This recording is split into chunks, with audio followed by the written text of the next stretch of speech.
11 o'clock on the East Coast as we welcome you inside the NBA, presented by Lilly from Studio J here in Atlanta. Ernie Johnson with Shaquille O'Neal and Kenny the Jet Smith and Charles Barkley.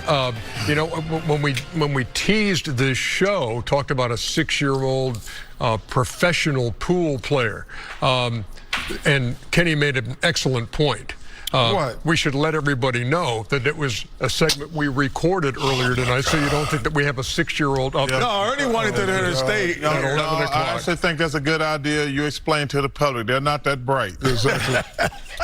Thank you, Chuck. Why would you take after the viewing public like that? Ernie, last time we let them people voted, some stuff happened. Oh, my God. We can't trust these people. Well, these people voted. That's what I get for asking. Let's go to the highlights of the Lakers and the Warriors.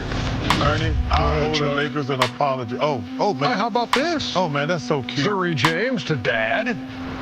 Throwing alley-oops. Maybe they should sign her. Oh. She'd be like the 6th or 7th best player on the team. Oh, my God. See, there you go. Okay, can't get to all these highlights quick enough. There's LeBron, who had 22, 7, and 9. Austin Reeves for a couple easy. Steph Curry. Damn. The ship be sinking. Luka to Jackson Hayes up top. Jackson Hayes look like Wilt Hayes out there. Got him. Luka on his 27th birthday had 26 points.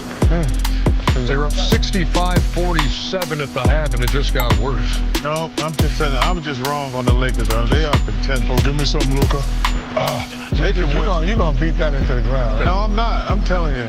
I just feel bad for Wemby. He's up in New York watching this thinking we might have to worry about the Lakers in the playoffs. Who? Lakers leading by as many as 3-2 in this on TV, Shaq. We're on TV tomorrow 1. LaRavia. And I know the Joker's up late. We're like, damn, I got to worry about them again in the playoffs? Listen, can you possibly let it go? Give us an honest appraisal rather than that? And honestly? Yeah, honestly. The Lakers are not a good team. Can this team win a series? Hell no. Yes, they can. Come on, Chuck. They can win the series. They can win. So they couldn't beat Houston? No. I don't. They can beat Houston. They can? Well, right now it'd be Houston versus the Lakers. Yeah. It's stopped. They can beat Houston. Yes. They have a chance. Ernie, what? Yeah, of course they got a chance, fool. No. The way you saying it, fool, they don't have a chance. Ernie. Oh, they can't. Now what are you doing? Ernie. Now what are you doing? What? Do you think right now they play the Rockets? Do you think the Lakers can beat the Rockets? It would be an upset. Thank you. But they could.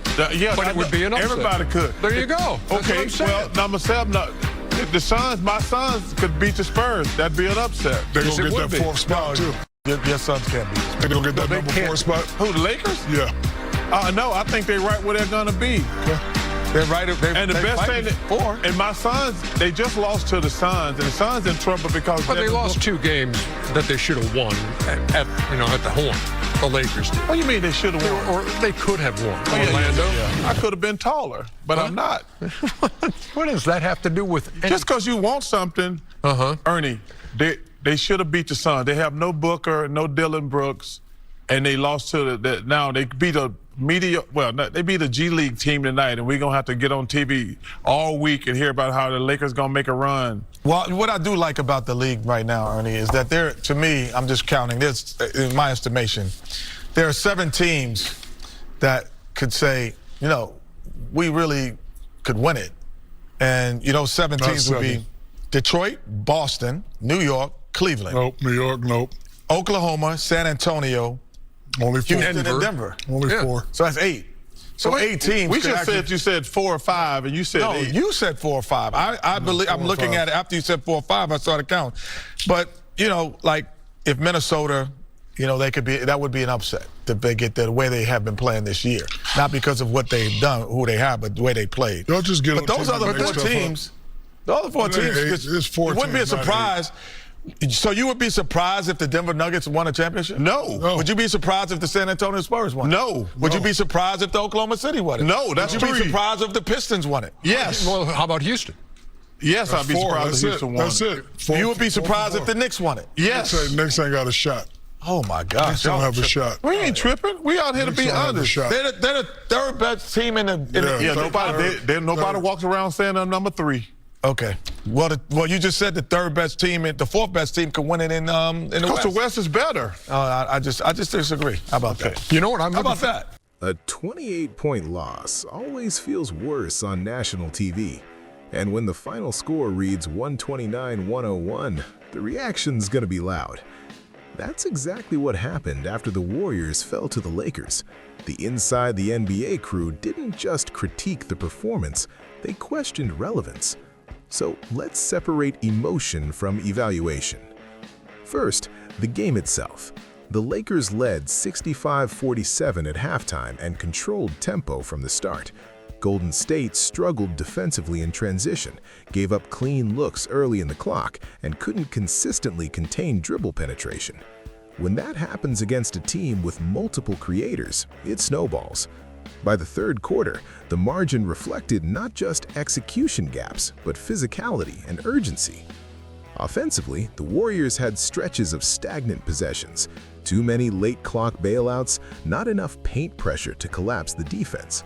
When the three isn't falling at a high clip and there's limited rim pressure, the margin for error disappears quickly. That's the basketball side. Now the national reaction. Charles Barkley joked that the Lakers beat a G League team. Another comment suggested the ship is sinking. The more telling moment, though, was when contenders were listed and the Warriors weren't mentioned. That's perception shifting in real time. But here's the analytical question. Is one blowout proof of structural decline or evidence of inconsistency?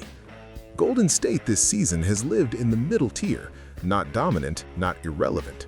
Their performance ceiling still depends heavily on two variables, health and defensive connectivity. When rotations are sharp and ball movement is decisive, they look competitive against high-level teams. When communication slips and transition defense breaks down, games tilt fast. The Western Conference context matters too.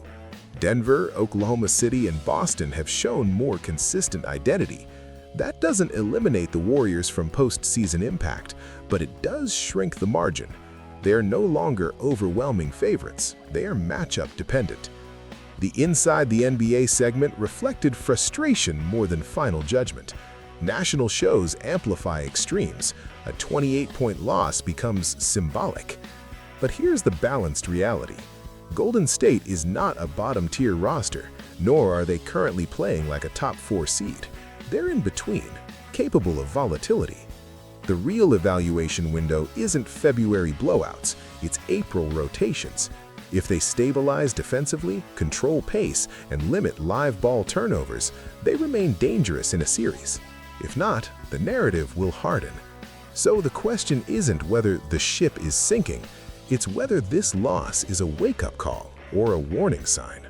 That answer will come over the next month.